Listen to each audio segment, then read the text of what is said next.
Hello, and welcome back to the Private Client Podcast. For those tuning in for the first time, I'm Chami. I'm an independent financial advisor and director at Glam's IFA and a co-founder of the Private Client Network. We're on a mission to bring together different private client professionals so we can all increase our knowledge, improve the service to our clients, and grow our respective businesses. Today, I'm delighted to be speaking to the wonderful Toby Pinn, Chartered Arts and Antiques Surveyor. After doing a degree in fine arts valuation, Toby's worked for several auctioneers, including Hamptons International and Clevedon Sale Rooms. Toby, thank you very much for joining us. Morning, Charlie. Thank you for inviting me along. No problem. What is the coolest thing you valued or auctioned? Gosh, the coolest. It's open to interpretation, that. Yes, well, it is because I do a few charity auctions from time to time, and they have some very bizarre things on there. But I won't go into that. One was a date with a page 3 model, which Wow, is a frightening prospect for the model, I would think. probably. But oh gosh, there's so many things, and there's interesting things. There's things that make more than you expect. I suppose in my career we had a table once when I was working at Clevedon, a fairly modest looking table, you would say, and that made £235,000, which took everyone back a Wow. little bit. What makes, I mean, is it the age of an item? Is it the rarity? What produces a value like that? It's many different factors that affect the value, and you need everything to fall into place at the same time. So you can have the age will be one factor, the rarity, the condition.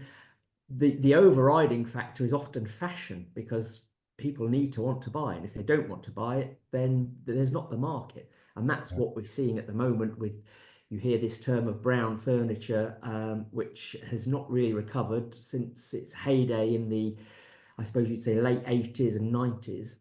So fashion often overrides everything else. It's funny. You'd assume in the sort of antiques market that maybe fashion would play less of a factor, but clearly not.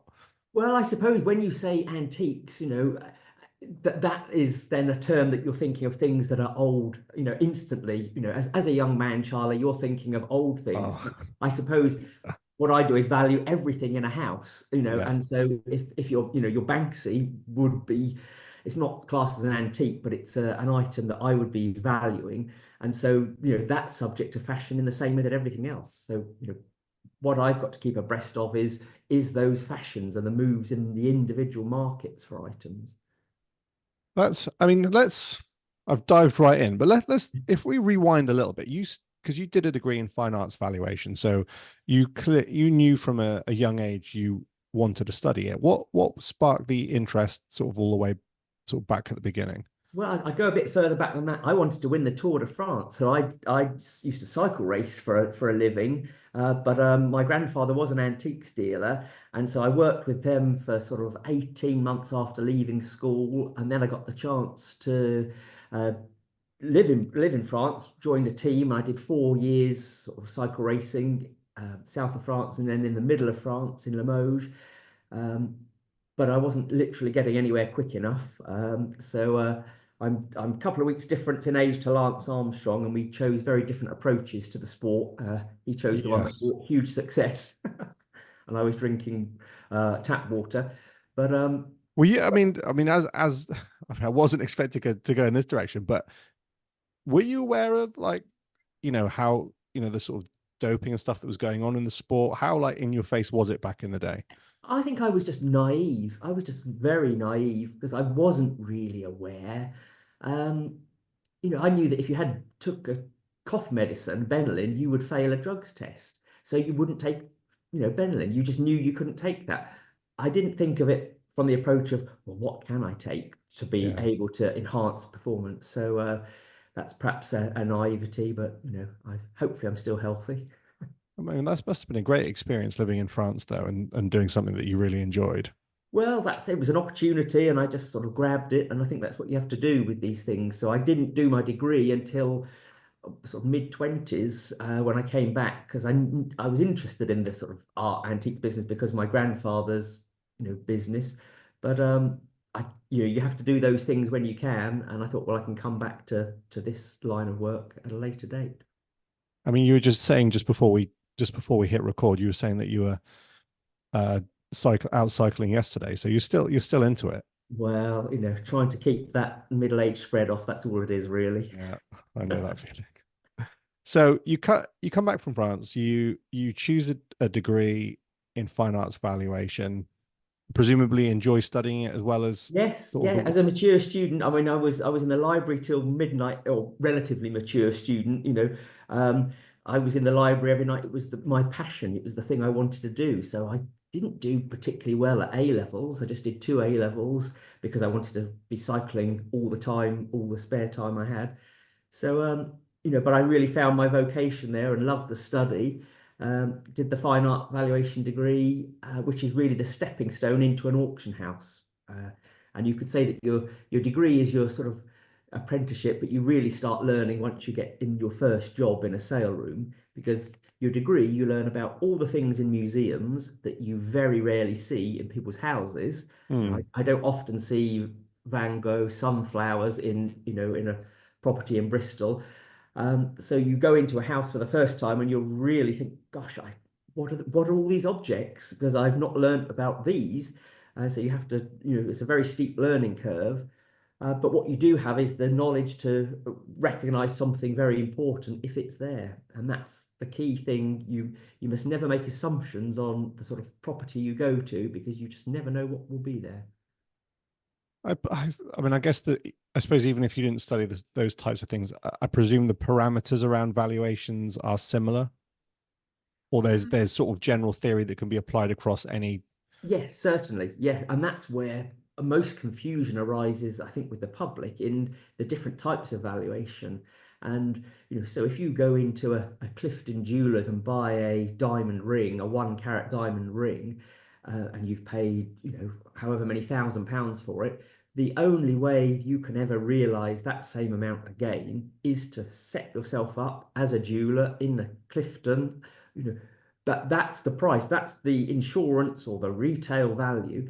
But you, as a member of the public, will never be able to realize that price.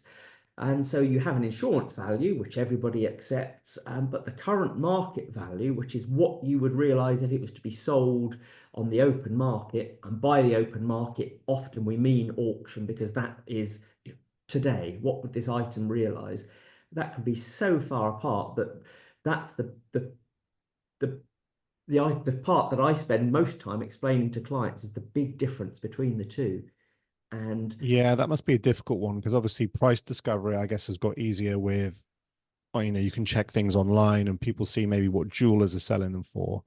But obviously the markup that they'll need to put over the intrinsic value is yeah, quite substantial to cover all their overheads and right. costs, which, And VAT, just VAT alone. So yeah. you can often find that you might have a ring that, for current market purposes, will be a third of the retail value, and sometimes even more, because historically insurance valuations tend to be a bit on the inflated side, because everybody's happy, everybody likes to hear this wonderful high figure, and it's only when you then bring your item of jewelry to an auction house who says, well, if we sell this for you, this is what we can realize, and it's often a very different figure. How, how's the personal side of that then? So obviously, like like everyone at the events that we run and the people that I've been speaking to on the podcast, we all deal with people. And you get a lot of different characters, a lot of different personalities. How do you find people receive that kind of news, whether it's good or bad on valuations? Well, I suppose in recent years I've moved primarily to valuations for deceased estates, sort of the probate valuations. And so what I'm tasked with doing is meeting often a family member at a house and explaining to them the values, or preparing a valuation report of everything in the house that has a value. And so dealing with people is the key part, because I'm walking into a house as a complete stranger, about to go through everything in that house, with generally a member of the family present. And that's, from their perspective, I should think that's the worst possible thing they could imagine, especially if it's only a few weeks or month or two after the loss of that relative. So I just try and put myself in their position and try and be the person you would want coming into your house to do that, frankly, task that you just don't want someone to do. And how do you do that? Well, you can sense early on whether it's someone who, didn't have much of a relationship, and you sense the type of person, and you sense that they're either looking at the clock because I'm charging an hourly rate and they want you to do this as quickly as you can, or they want you to talk about this family member and piece together their sort of life from everything I see, because it is a real privilege and I get to go around the house, and at the end of it, I've never met this person, the deceased, but I've got generally a complete picture of their entire life, because their entire life is contained within that house.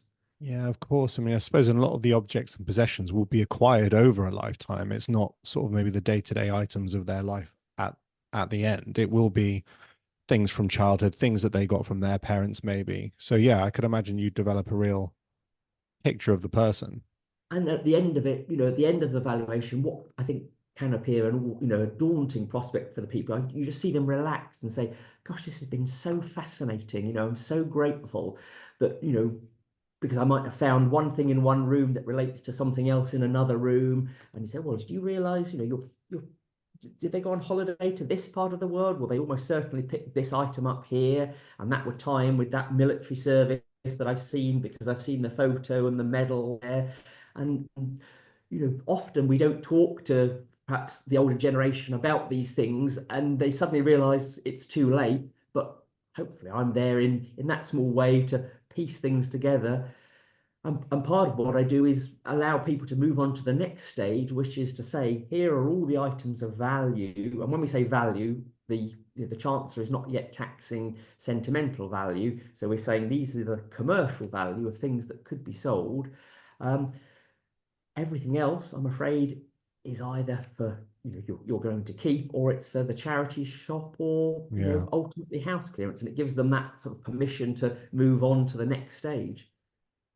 Are they mostly understanding when there's no sort of particular monetary value to certain things, or That's where you then have to, say, I put myself in their shoes and I switch into that sort of, well, this is ridiculous that these things have no value because look at the quality. Because, the last thing I'm going to do is walk around a house and say, gosh, you've got nothing here of any value.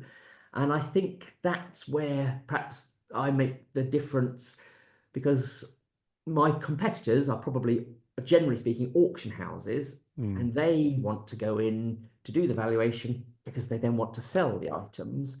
And so they can sometimes be disappointed at what's there, whereas I'm there for the process regardless of the end value.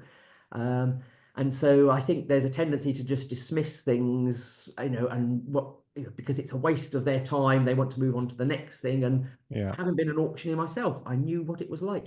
You go into that house and you think, gosh, I'm going to be here for some time and I could be back at the sale room cataloguing the next sale. You've got other pressures. Whereas because I now just focus on this, it Mm. just allows me to, provide a service that I think is probably needed. But I suppose if the subject, I mean, it's a good point about the sort of reason for being there is changing. So, do you ever get pressure on the other side? So, people who, if you're doing a probate valuation, and obviously the higher the value, the bigger the IHT liability potentially. Do you ever get downward pressure on your appraisals where it's something that potentially has value, and they're like, oh, maybe, like, is it Well, or the irony being that because people often have this inflated idea, I think in many cases they think I'm doing them a favor anyway. oh, I And see, I'm saying, no, this is the actual value of these it's really not items. And worth much. I've had it in the past where there's a nudge and a wink. And no, because if you ask me to then arrange for the sale of these items, which is another part of what I do, is arranging the consignment to auction, these are the values that we're likely to achieve. So, but then, aside from the inheritance tax valuations, I then get asked to do. So I had one fairly recently where a gentleman arranging the sale of a house, and wanted as part of the sale certain contents. and you know instantly where you're going with this. So the first question I ask is, well, are we up near any sort of um, stamp duty thresholds? And I was assured that wasn't the case. Um, but for those purposes, with that sort of valuation, regardless of what the vendor and the buyer agree to pay for the values, all HMRC are interested in is a current market value. So Yeah. you might say, well, I will sell you my dining table as part of the house sale for £10,000. It may have cost £10,000, but if I say it's worth £800 for current market purposes, that's all it can be down for. So I do get asked, and as a chartered surveyor, I'm regulated in a way that many valuers and many auction houses aren't regulated. And so I do from time to time have to say, no, I'm afraid I can't do this valuation for you because It's interesting. I some never, people, so I mean, I wouldn't have known that. So who regulates oh, you? well, I'm RICS, so same as a building surveyor, I'm an RICS regulated valuer. Yeah. So, you know, I was asked recently to value an old master in London, or update an insurance valuation. I said, well, send me through the previous valuation. I'll have a look at that because the gentleman wanted a quote. And I looked at the artist, and I looked at the value that it currently had for insurance, and these two didn't line up. If this was a genuine work by this artist, then it was, £1.5 million out. It was valued at £40,000. It probably should have been 1.5 million. Oh, wow. But if it's not by the artist, then it's not worth the £40,000 that was on it. I So, see. you know, so the potential for the PI risk for embarking on a valuation like that, and what the gentleman wanted was a quick 3-yearly update of his previous valuation. That's what he's looking for. But I'm going to need to find out if this painting is by this artist. I'm going to need a specialist in old masters, and people don't want to pay those sort of costs. They want the rubber stamp, and of course you don't get fake houses. You don't get a 1.5 million pound fake house. But if you No. get a fake painting, Mm. you're so far out in terms of value that your insurers are going to, do cartwheels. What what is provenance? Provenance is the sort of the line of descent that an item's come through. So, if it's been owned by somebody famous, generally that's what we mean by provenance in today's terms. So when you see a celebrity have a sale of items, sometimes while they're still living, it can creates huge interest and adds huge value to the items. So, provenance can go back hundreds of years for items, but equally you can have something owned by Elton John, and if it's a cushion from a settee and it's Mm. provenanced, it's in a London sale, a Christie's sale of his items, then there's fans out there who'll pay much more than they would for a cushion from John Lewis. And so I suppose modern items might be relatively easy. I don't know if you've got a car or something, you can have serial numbers and there's ways to tie bills of sale to the actual item. How do you do it for something? I mean, that example, like a cushion Yeah. that owned by Elton John, like how is it established? My world is mostly established by precedents, and so now I have access to databases, subscription databases for all art and works of art, antiques sold around the world, going back, 25 years, and there's some that go back further than that with Art Sales Index. So you're looking for a precedent, but often with those types of things, you just haven't got a precedent. You can't say that there just aren't precedents. So that's where auction works at its best because the market decides. But it's still someone like my job to put that value on. So if you were doing the valuation of the contents, of a deceased famous person, there is an argument to say, well, yes, but if these things go to auction, it's going to make a huge sum of money. But would I put £1,000 on a cushion on a valuation? No. But then those things realize that, and that's I suppose a bonus for the descendants. Sure. But and so the established items, you might say, well, this famous person owned this Banksy, so that adds to the value. Um, so you look at what a norm, the same similar Banksy would make and say, well, this one belonged to Elton John, so what do we think the market's going to say? But it's not an exact science, and that's why you have auction then to, you know, so my job is to place a figure on it, and one figure. HMRC won't accept a range of values. You can't say, well, it's 10 to Yeah. 15,000. You've got to say it's £12,500. Um, and then, of course, if it sells, it's not going to sell for 12,500. It'll be higher or lower than that. So I guess out there, there's a lot of bespoke or one-off items or unusual items. Do auction houses and valuers, do they share? Is there a sort of system to share sales data of items like amongst auction houses to better establish values for things like? Well, anyone can access that sort of information. It's all just subscription databases. Mm, And so if you've got an object that's not subject to any wear and tear and condition, so if to pick at so a watch, if you've got a Rolex watch from say 20 years ago and you've got the box and all the paperwork and you look at it and say, well, this has been in the same family, the owner wore it high days and holidays only, then you've got a fairly good idea. You say, well, that's this example. I'll look it up on these databases. There's similar ones. But it's once you start getting wear and alterations and restoration that it becomes much more tricky. And condition plays such a huge part. I once dealt with the sale of a Chinese charger. Um, and it was in a, you'd say, relatively poor condition. It had two cracks in it, and there was a big dragon, image of a dragon on the plate, and the dragon had a unfortunate firing fault, sort of bubbling of the glaze right on the dragon's face.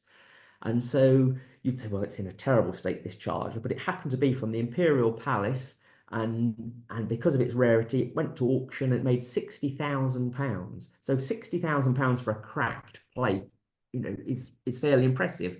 yeah. But this was the fourth one discovered of this run of chargers from the Imperial Palace. The third one had just by coincidence turned up in Hong Kong about a year earlier, and that was in perfect condition and made £1.2 million.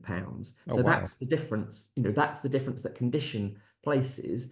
And if we were doing an inheritance tax valuation, you wouldn't want me to say your imperfect plate was worth 1.2 million because I've seen one a year earlier sell for that. That is a colossal difference. Yes, and What that's would, I mean, I think this is probably a detailed question, but what would happen if that same plate with the sort of bubbling or chipped face, if it was restored so it looked good?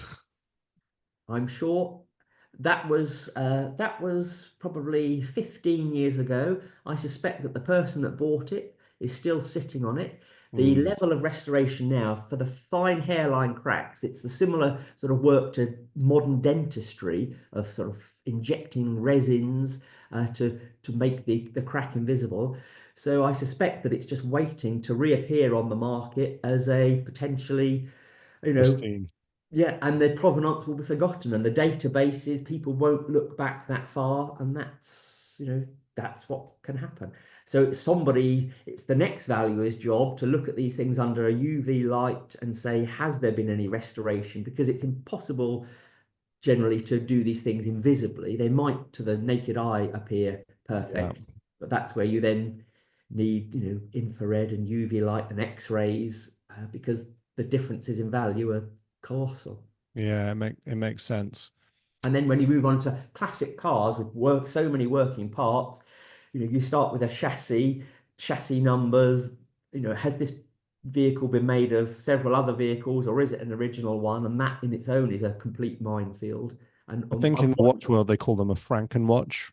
Is it yes, yeah. when And in it's watches, it's just a smaller version of exactly the same thing because what people want is the untouched original. I remember dealing with a fascinating Rolex that had a black dial, as often like a submariner black dial, and the dial was an awful sort of brown, chocolate brown color. And Hmm, there was a batch of these Rolex that they'd obviously in the manufacturing something wrong with the dials, and after 5 or 10 years they started to go this brown color, And so when you'd have your watch sent back to Geneva for its service, Rolex would see that as a fault and say, "Oh yes, sir, we've also replaced your dial free of charge," and they'll have taken it off and literally thrown it in the waste bin, because it was a fault. Now here we are 30, 40, 50 years later, and the holy grail is to have a brown dial because How people funny. say that's an original untouched Rolex dial. And when people see the flash of watch, and the people that know and say that's not very black, is it? That tells them that that's in its untouched original condition. So they're the quirks of individual markets for individual items. I mean, what watches are a fascinating subject. I mean, you can go really, really deep down rabbit holes looking into watches of any type. I found myself doing that a few years ago, and I had to extract myself from it because I realized no matter what you spend on a watch, there will always be more to spend. Yeah, well, it's a slippery slope, isn't it? And yet a younger generation, a watch, they'll have a smart watch, but they're not interested in a mechanical watch in the same way. And so that again has been one of these things that's been subject to fashion. There's been that big boom in the watch market, and you won't hear many people saying it, but that's starting to soften, because people then move on to something else, and they're yeah, certain people start to tire of a certain thing, and the very nature of fashion, to be in fashion, you've got to come into fashion, and then if it stayed the same, we'd still all be wearing flared trousers, wouldn't we? That would be a given, but we're not. So it comes up and then goes down. That's the roller coaster of fashion, and value, follows that. Yeah, I mean, the sort of teenage fashions are starting to look awfully similar to sort of what me and my friends were wearing in sort of sixth form in the late 90s, and it is sort of odd to see. And I think it's this, I mean, with watches, they've had similar, is it the quartz crisis in the 70s where sort of digital watches were new and cheap, but highly accurate. And I think a lot of the mechanical watch industry, it was well, they call it a crisis for a reason. I mean, they thought it was going to be the demise of the traditional mechanical watch, but they came through it. So hopefully they'll survive the smartwatch era. But then we're seeing exactly the same thing with the diamond market, aren't they? Because the sort of man-made diamonds, there's talk that they're becoming accepted amongst a younger generation of engagement ring buyers, that they go, "Oh yeah, we're happy with that," uh, in a way that you couldn't have dreamed ever possible. And I think there was fairly recently, De Beers had to do a sort of readjustment of pricing and release. They control the diamond market largely, and so it's fascinating to see how things that you never thought would change suddenly do change. And it happened back in the day in the early 1900s with pearls. If pearls and diamonds had a similar parity, Hmm. overnight somebody discovered that if you opened up a oyster and slipped in a plastic bead, rather than a grain of sand that was naturally into the shell, Hmm. um, the creature, the oyster, would coat the bead for you, rather than taking a much longer to coat a grain of sand. And you knew Wow. that because you put the bead in there, give it an amount of time, and you'll be able to retrieve that bead instead of looking for the needle in the haystack amongst lots of oysters. And so that overnight effect decimated the pearl market. But people forget these things. They forget that then they were accepted. It was accepted, or people accepted. Oh, I'll have a pearl covered plastic bead. Um, Yeah, I suppose it's a good analogy for it. and I think that's the sort of the way the world is going, because people are happy for a look. It doesn't have to be the real thing. It can look like the real thing. And so that's where the antique dealers probably struggle, because they'll say, well, this chest of drawers, this is why this chest of drawers is a £10,000 chest of drawers. But people say, well, but this one looks the same as far as I'm concerned for £1,000. And how can you? It's difficult to educate people if they don't want to understand the difference. I think is, I guess the difference is the difference between a high-end market and a mass market. And the higher, I mean, this is not my area, but presumably with antiques, this is the one thing it will have over over the mass market is you can replicate you can replicate a look maybe, but you can't replicate age, or you can't replicate where it came from. That is something that will be intrinsic to those items, and can't really be copied, even if the aesthetic can. No, and I suppose it just depends what type of person you are, isn't it? There's some people who just going for a look, and there's other people who really do appreciate what's there. But I think we're seeing less people with the appreciation, and so these faux, fake anything exists for that reason. But yeah, there'll always be the top end market, hopefully, reassuredly, and people. But back to your side of things. So you did the fine arts valuation degree, but then did you have to do RICS qualifications after that? Yes, yes, So on once you were the sort job. of deeper Yeah. into the career? So I still wake up in a cold sweat of being taken to a property with a lot of other, would-be valuers looking for their qualification, and just being left in this house for many hours in complete silence. Nobody was allowed to communicate with one another. And we came out, and I remember one of the other attendees there sat in tears on a curbstone pavement because they'd missed the such and such, because everyone was, did you spot the such and such just in the Did you see corner the of a room? subsidence? Yeah, because they're trying to say catch you up. They're trying to see the level of knowledge. But I would love to go back to that same house now, because you never stop learning in this type of work. And that's where, you know, I think in many jobs you perhaps worry about the youngsters coming through and taking your position, but I'm fortunate in picking a job that you just keep learning, you keep seeing new things. And of course, when you're young, you don't know what you don't know. And what's nice about when you get to in your mid 50s is you actually look forward to seeing something in a house that you don't know. You think, gosh, what on earth Yeah, is that? yeah, I bet. And That's the joy. some things just take time. I mean, experience is hard won, and there are some things that are just hard to fast track. Is it a how competitive is it as an industry to get into? Because I imagine it's a relatively tight knit industry, and Well, it would attract people, I would have thought. Is it hard? Would it be well, hard to do what you did for Well, someone it's starting now? interesting. When I did my degree, so in the sort of 90s, early 90s, there was 120 of us each year being churned out, sort of fine art valuers, all, it was a thriving market. There is no longer, that course no longer exists. So your only way in is to do an art history course, which again, all you're going to learn about is these wonderful paintings in museums around the world and galleries. Frescoes and But you're not going to be able to tell anybody about their chest of drawers or their jewelry or their paintings. Or the paintings you would, but they're not going to have the sort of paintings, generally. So there is a real problem, and so I suppose I'm that rarity as well, being a general valuer. I've never worked in a very large sale room where you have individual departments, so you're only a furniture person or you're only a ceramics person, and you know, auction houses are crying out for general valuers, but there are no young general valuers. The general valuers are from a previous era, that go into houses and see everything. And so I don't know everything, and that's the important thing to realize. And then I have consultants. I have a fine art consultant, militaria, stamp specialist, classic car person that I can go to, because I have to get the value right. It's not, there's no sort of guesswork. And if I don't know, I need to go to the person that does know.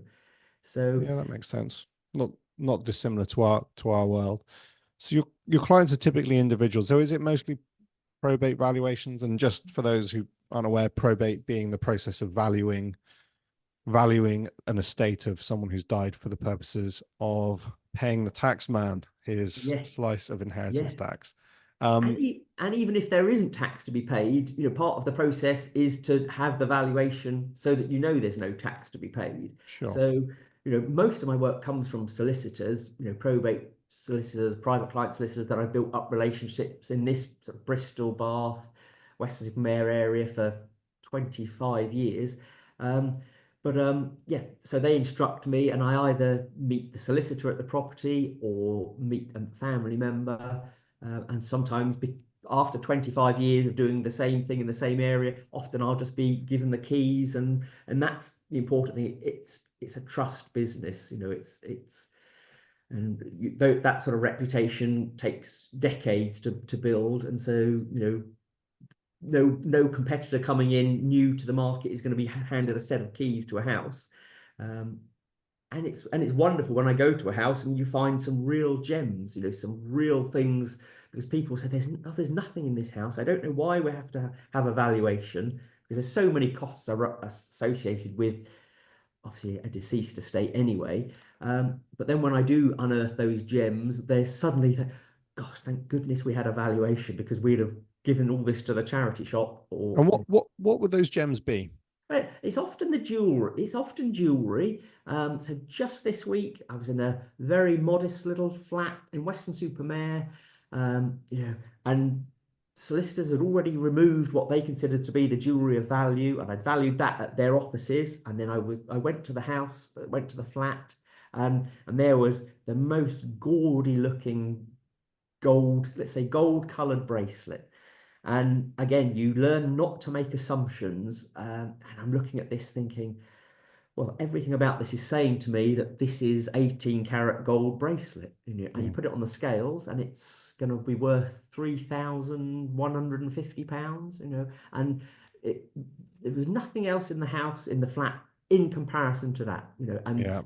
at some stage on a holiday, perhaps on a cruise, 30 years ago, for a wedding anniversary, somebody's bought this lovely gold bracelet, but it just looked like a bit of costume jewelry. And they're those moments that suddenly people say, thank goodness. Yeah, I bet. So most business comes from referrals? Yes, yeah, that's the vast majority. I do get the odd person that finds my website, but the vast majority of it is direct from solicitors. I mean, it's great to hear. I mean, that's kind of what on the private client network side, that's really what we're about, is trying to connect people who can be, referrers or reciprocal referrers. So that's always good to hear. What would you, if there was something about what you do that you think most people don't know and you'd like them to, what would it be?